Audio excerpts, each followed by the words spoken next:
Hello दोस्तों, आपका मेरे चैनल में स्वागत है। आज की कहानी आखिरी प्रयास।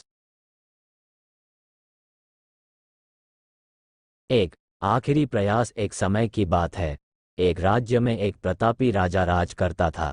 एक दिन उसके दरबार में एक विदेशी आगंतुक आया और उसने राजा को एक सुंदर पत्थर उपहार में दिया।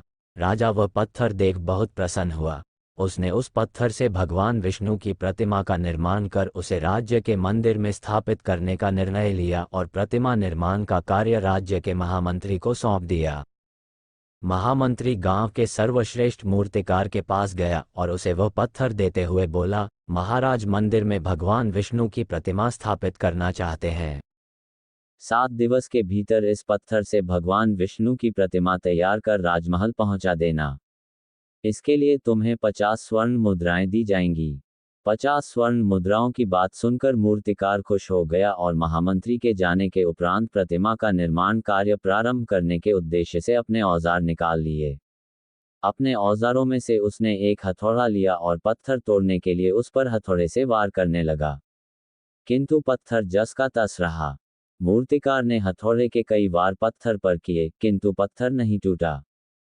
50 बार प्रयास करने के उपरांत मूर्तिकार ने अंतिम बार प्रयास करने के उद्देश्य से हथौड़ा उठाया, किंतु ये सोचकर हथौड़े पर प्रहार करने के पूर्व ही उसने हाथ खींच लिया कि जब 50 बार वार करने से पत्थर नहीं टूटा, तो अब क्या टूटेगा।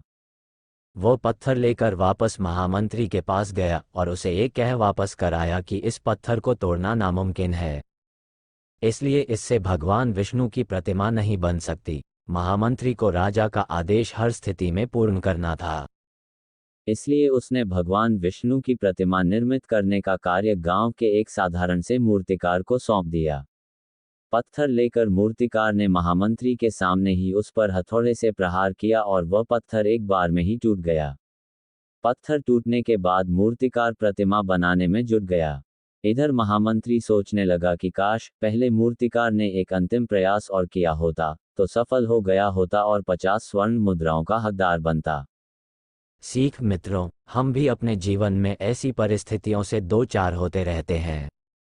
कई बार किसी कार्य को करने के पूर्व या किसी समस्या के सामने आने पर उसका निराकरण करने के पूर्व ही हमारा आत्मविश्वास डगमगा जाता है और हम प्रयास किए बिना ही हार मान लेते हैं।